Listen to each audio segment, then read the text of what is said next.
Bonsoir à tous, ravi de vous retrouver pour cette émission Accès Direct. On est vendredi, c'est veille de week-end. Vous serez sûrement nombreux à aller tester vos skis sur les pistes de Savoie-Mont-Blanc ce week-end. C'est parti pour Accès Direct, 30 minutes d'actualité en direct sur Butte-Mont-Blanc. Vous en avez désormais l'habitude. Rendez-vous sur nos réseaux sociaux Facebook ou Twitter avec le hashtag Accès Direct pour tout commentaire ou réaction. Ce soir, Marsal Sadier, député de la Haute-Savoie, viendra répondre à mes questions. Sophie Sesmat, notre spécialiste en art populaire, sera là pour sa rubrique Curiosité d'hier.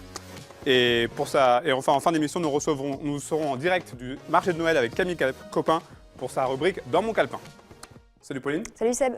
Alors pour ce dernier JT de la semaine, on va parler notamment d'un appartement Renaissance du côté de Chambéry. C'est ça, c'est un appartement test, donc il s'appelle Renaissance Savoie. Alors il vient de voir le jour, c'est seulement le 3e en France. Alors le but en fait c'est de montrer aux patients les différents aménagements qu'ils peuvent réaliser chez eux lorsqu'ils ont un handicap, lorsqu'ils sont en fauteuil ou même pour les personnes âgées qui ont du mal. Donc voilà, c'est tous des petits détails. Là on le voit sur les images, ça peut être aussi pour aller dans la baignoire. Donc on fera une petite visite de cet appartement du côté de Chambéry dans le journal. Et puis une manifestation pour les enfants du côté de Bonlieu. Voilà, c'est le week-end, donc c'est une idée sortie pour les enfants. Ils ont aussi le droit à leur spectacle. Alors c'est la nouvelle édition d'Autour des enfants qui est avec Bonlieu et d'autres scènes qui sont partenaires. Il leur a proposé toute une série de spectacles d'animation depuis mercredi et ce sera jusqu'à dimanche. Ce matin, Fenêtre de Buisson était du côté de Sénaux pour un spectacle, donc on découvrira ça tout à l'heure dans le JT. Alors Pauline, tu restes avec moi, on va prendre la direction d'Annecy, où Camille Copin, normalement, doit nous attendre sur le marché de Noël. Camille, bonsoir. Bonjour Sébastien. Alors je suis avec... Oui. Tu es donc sur le marché de Noël, tu es accompagné. Exactement, je suis avec Mireille Brasier, première adjointe à la commune déléguée d'Annecy. Bonjour Mireille. Bonjour. Alors c'est vous qui organisez le marché de Noël de l'hôtel de ville. C'est une période que vous attendez avec impatience ? Bien sûr, comme tous les Noëls, on attend avec impatience puisque c'est la fête des enfants. Donc c'est un moment assez merveilleux et on essaye justement au niveau de la commune déléguée de montrer un aspect un peu merveilleux déjà avec la vidéo. Super. Alors comment vous gérez ça chaque année concrètement ? Alors très concrètement, nous avons un dispositif qui s'appelle un comité de pilotage du Noël des Alpes et qui se réunit régulièrement, qui travaille déjà dès janvier et février pour faire un débriefing sur la manière dont se sont passés le marché l'année précédente. Et pour essayer toujours d'améliorer les choses parce qu'en principe, jamais rien n'est parfait. Donc voilà, le marché de Noël est divisé en deux. On a une partie ici devant l'hôtel de ville et autour de l'église Saint-François. Et nous avons une autre partie devant Courrier, place François de Menton. Donc ici, on est plus dans l'aspect traditionnel, voilà, plus proche de la vieille ville. De l'autre côté, on dirait que c'est un peu plus festif. Voilà, c'est un terme que vous n'aimez pas trop, mais voilà, un petit peu plus festif, on va dire. C'est un choix d'avoir séparé ces deux aspects ? En fait, je dirais que le marché de Noël qui est autour de l'église Saint-Maurice, c'est une suite du marché de Noël traditionnel que nous avons, parce que ce marché de Noël existe depuis 10 ans. Et il se déroulait auparavant tout au long des canaux de la ville. Et puis, eh bien, ma foi, l'expérience aidant, et puis la météo aidant également, nous nous sommes rendus compte que le long des canaux, c'était plus froid qu'intégrer le cœur de ville. Donc, c'est pour ça qu'il y a eu ce choix de mettre ce dispositif et ce marché près de l'église Saint-Maurice et puis près de la mairie. D'accord. Donc on remarque aussi des exposants habitués comme un rendez-vous chaque année, hein, c'est un peu les mêmes exposants qu'on retrouve. Est-ce que vous devez choisir parmi les nouvelles demandes que vous pouvez avoir chaque année ? Alors, nous avons des échanges très réguliers avec les prestataires, puisque c'est confié à un prestataire. Nous sommes dans un marché, un appel d'offres.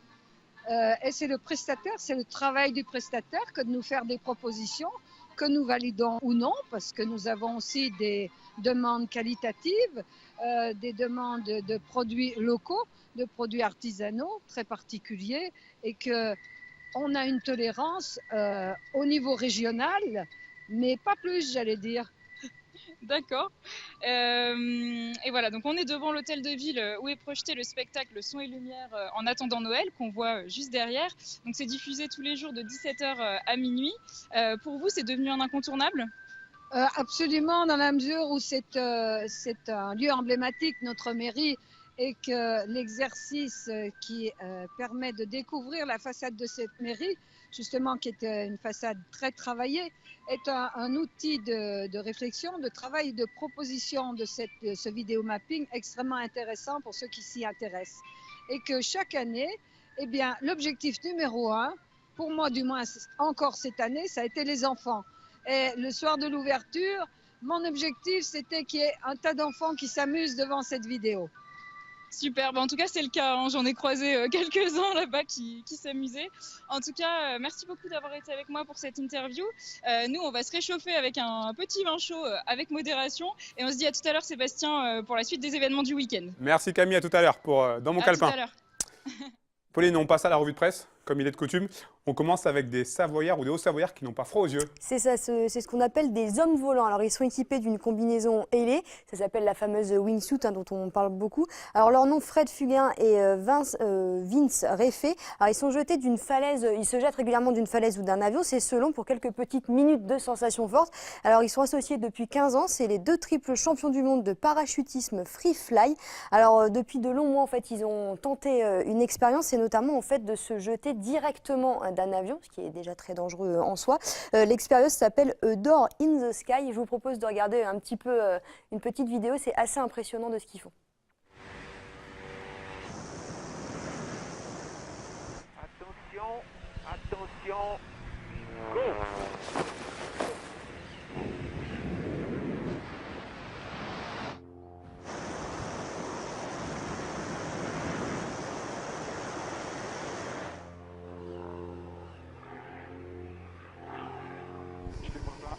Le focus, les contacts.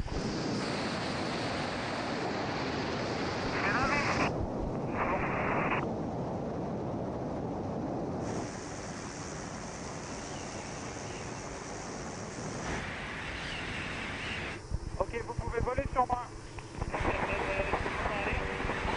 Ok, j'ai contact avec le mille. Contact avec le mille, c'est bon. Et go for entry, go for entry. Ok, on est en approche. Les bits qui se rapprochent. Il est bien bas, assez loin. Voilà, il est en approche.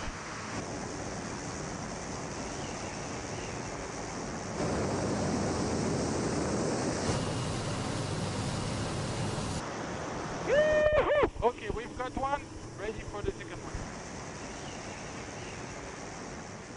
Voilà des images impressionnantes. Voilà, ils sont rentrés voilà, directement et donc c'est déjà 2 millions de vues en 48 heures seulement après Et cette surtout ne publication. pas reproduire. À ne pas reproduire si on n'est pas spécialiste, ça c'est clair. Moi je me tente pas en tout cas.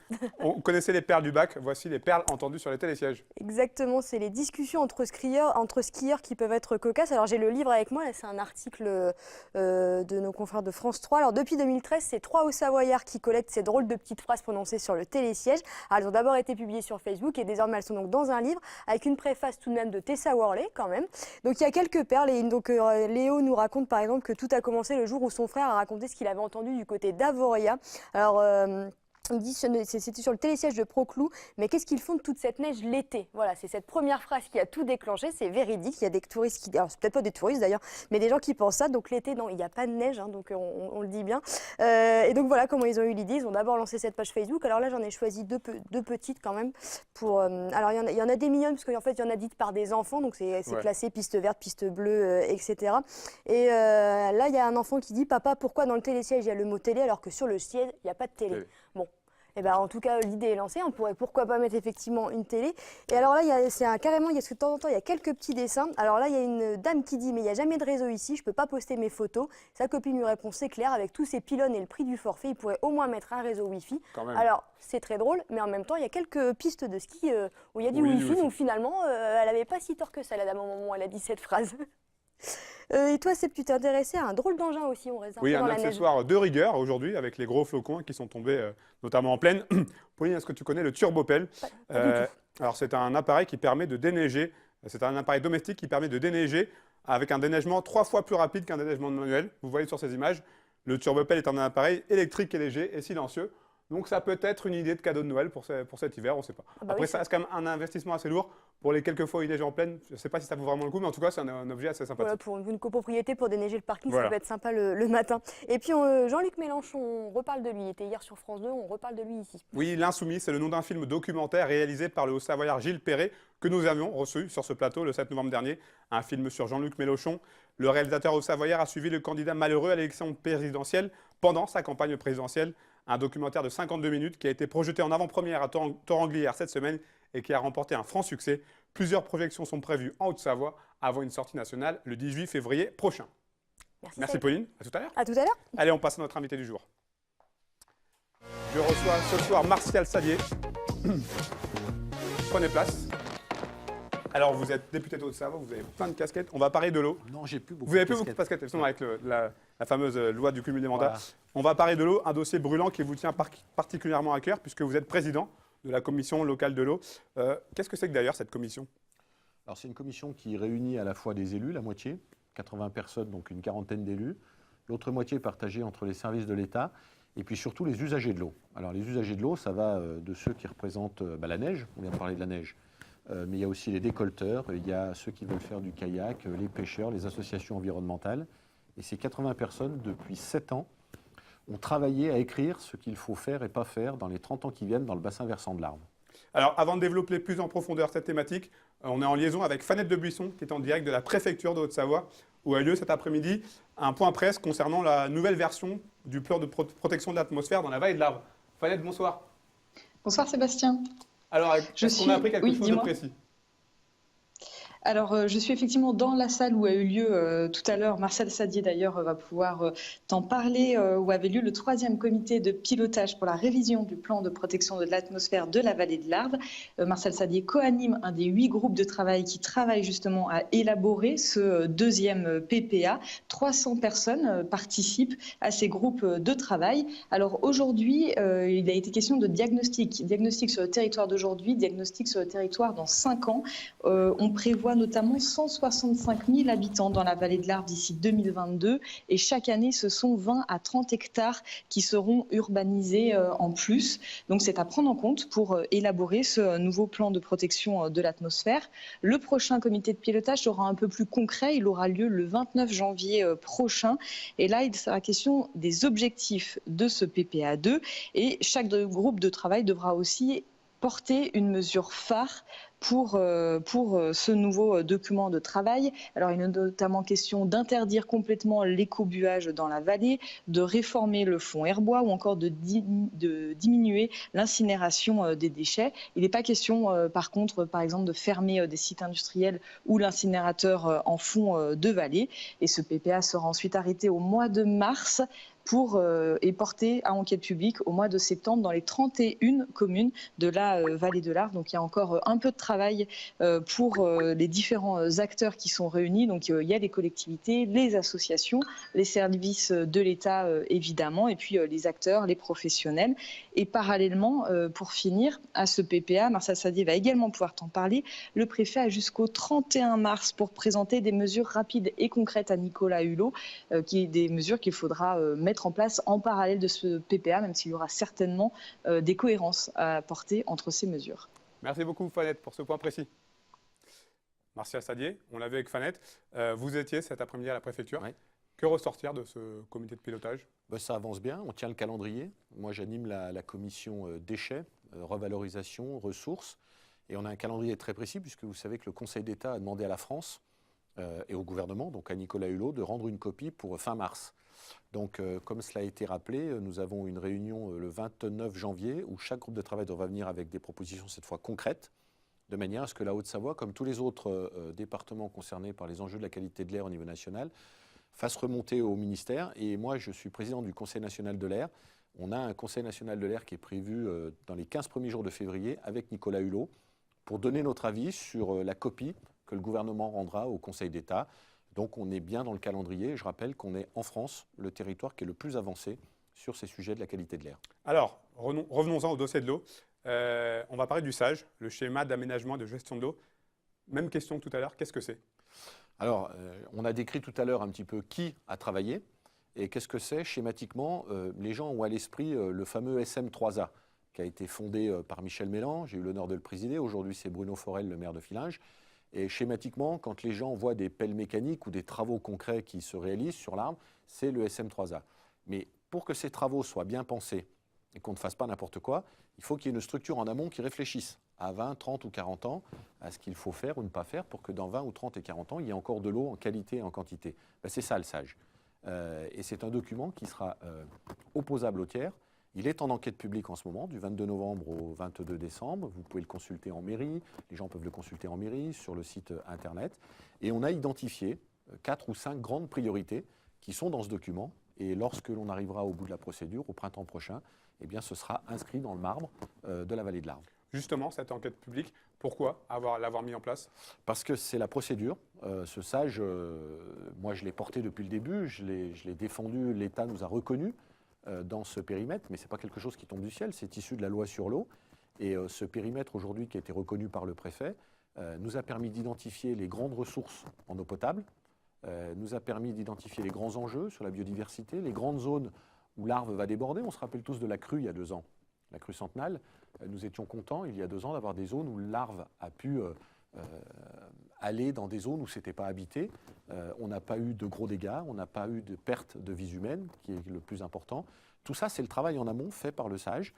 Et donc, c'est ce document qui fait à peu près 500 pages, c'est un travail colossal et qui est une première en Haute-Savoie. C'est la première fois qu'il y a un SAGE qui s'élabore en Haute-Savoie. Comment doivent procéder les habitants de la vallée de l'Arve s'ils veulent participer à cette enquête publique? Alors, ils vont sur le site du SM3A. Il y a une petite plaquette qui a été sortie. Dans leur mairie, ils ont tous les renseignements. Il y a un commissaire enquêteur qui est à disposition et qui a des permanences à l'enquête publique. Et puis moi, je fais une réunion publique. Par exemple, ce soir, je suis... Juste après cette émission, vous filez je file à Passy, puisque je suis à la mairie de Passy. Et tous les soirs, y compris le samedi, je suis en réunion publique jusqu'aux aux alentours du 20 décembre. Qu'est-ce que ça va changer pour les habitants? Alors, ce qui va changer surtout, c'est qu'avec ce qui a été identifié, des grosses erreurs qui pourraient être commises dans les 30 ans qui viennent, peut-être pas, mais on n'est pas à l'abri. On a parlé de qualité de l'air, on parle de qualité de l'eau. Si ce document est approuvé, et je ne vois pas comment il ne le serait pas, puisqu'il a été en première lecture approuvé à l'unanimité, c'est quasiment un cas unique en France, une fois qu'il sera approuvé, on ne pourra plus commettre de fautes graves, irréversibles et irréparables en matière d'eau dans le bassin versant de l'Arve. Et c'est énorme, parce que c'est 55% de la surface de la Haute-Savoie, c'est tout le Mont-Blanc jusqu'à Genève, c'est 106 communes, c'est 350 000 habitants, donc c'est de la prévention et c'est encore une fois un consensus qui est issu d'un travail avec des personnes d'horizons complètement différents de la société civile, mais aussi politiquement, parce que ça va d'Annemasse jusqu'à Chamonix, il y a à peu près toutes les sensibilités politiques, et pourtant, on est arrivé à se mettre d'accord. Alors, j'ai assisté ce mercredi à la première conférence départementale de l'eau à Annecy, où il a été beaucoup question de la baisse des moyens financiers et humains des agences de l'eau. Oui. C'est encore une grosse épine dans le pied pour les collectivités. Oui, alors c'est un combat que j'ai mené à Paris, qui n'est pas perdu. Je siège au comité de bassin. Il y a effectivement... À mon avis, je pense que le gouvernement n'est pas insensible aux remarques que l'on a faites, à commencer par moi dans l'hémicycle. Vous savez que j'ai posé une question au gouvernement mercredi, il y a 15 jours. Il y a eu une analyse purement comptable sur le fait que les agences de l'eau avaient de la trésorerie. Ces agences de l'eau avaient de l'argent de côté. Les agences de l'eau, c'est, toutes celles et ceux qui nous écoutent, c'est la taxe sur leur facture d'eau. Ils vont regarder, il y a une petite ligne, taxe sur leur facture d'eau. Et en fait, cette taxe, elle sert... à l'agence de l'eau à financer des stations d'épuration, à améliorer le rendement des eaux. Et Bercy, qui cherche de l'argent, a considéré que c'était une cagnotte. Ce n'est pas une cagnotte. C'est de l'argent qui est stocké pour aider les collectivités, effectivement, à remettre aux normes leurs stations d'épuration, pour aider le SM3A, pour aider une collectivité qui a un mauvais rendement en eau potable, c'est-à-dire qui a des mauvais tuyaux, à mettre des bons tuyaux pour perdre moins d'eau. Donc je pense qu'il y a une prise de conscience au niveau national et j'ai bon espoir que courant 2018, on arrive à faire obtenir une marche arrière du gouvernement sur ce sujet.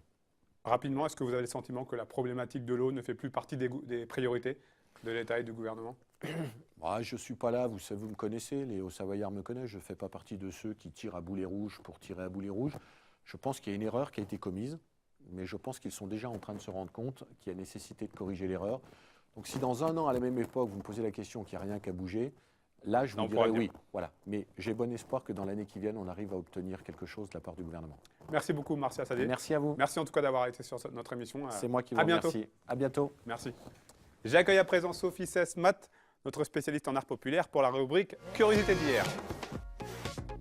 Salut Sophie, Salut, salut. comment vas-tu? Très bien.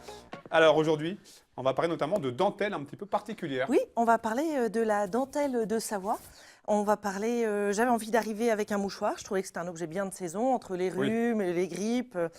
Et j'arrive pas avec un mouchoir pour parler des rhumes et des grippes, j'arrive avec un mouchoir pour parler de la dentelle.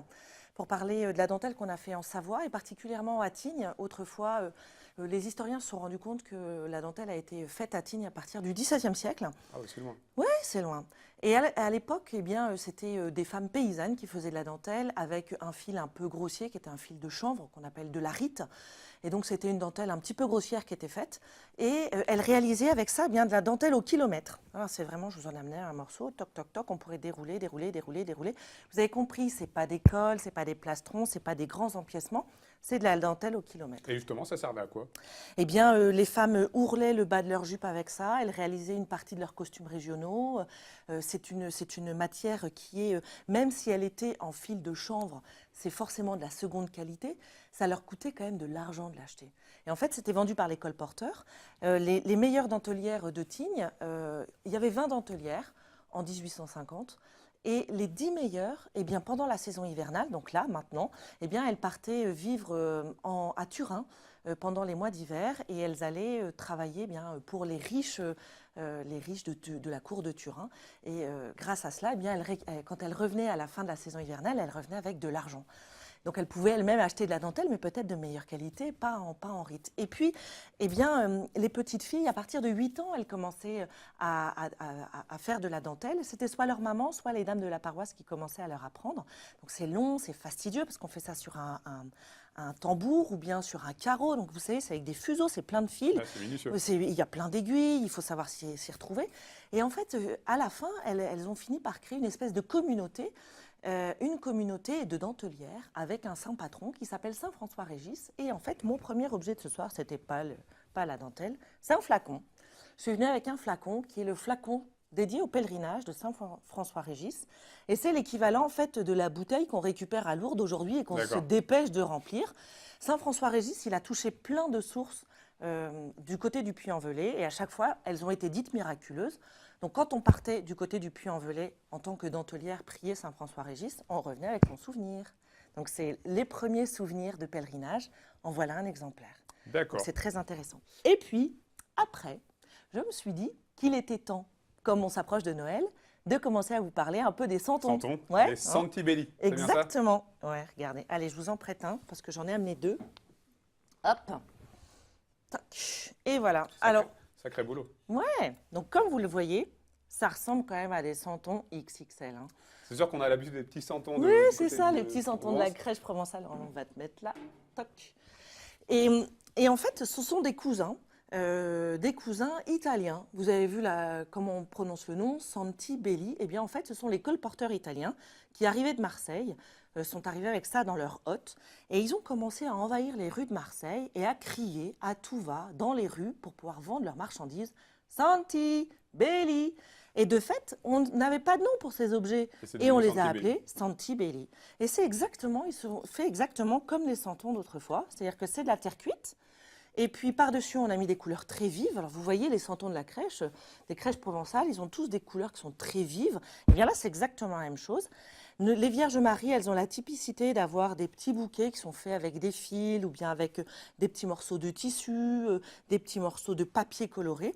Et donc, ça leur confère un aspect très brillant et très clinquant. Et en fait, ce sont des objets qui étaient mis dans les chambres des gens et ça avait un pouvoir de protection. D'accord. Parce qu'il n'existe pas que des vierges. Moi, aujourd'hui, je suis arrivée qu'avec des vierges parce que j'ai que ça dans mon stock. Mais il y a plein de saints qui ont été représentés. Plein de saints. Vous pouvez trouver tous les noms quasiment que vous voulez trouver en Santibelli. Donc c'est vraiment chouette. Si ça vous intéresse, vous pouvez trouver peut-être un Saint-Sébastien. Transition avec notre dernier objet. On est le 1er décembre et le 1er décembre, c'est la Saint-Éloi, Exactement. le saint patron des forgerons. Oui, tout à fait. C'est le saint patron des forgerons. Et aujourd'hui, j'avais envie de parler superstition avec vous. Et pour pouvoir parler superstition, il fallait que je parle de Saint-Éloi. Alors Saint-Éloi, c'est le saint patron des forgerons. Il est représenté en termes d'iconographie en forgeron avec la patte d'un cheval sur une enclume qu'il est en train de ferrer. En fait, ça c'est lié à sa légende.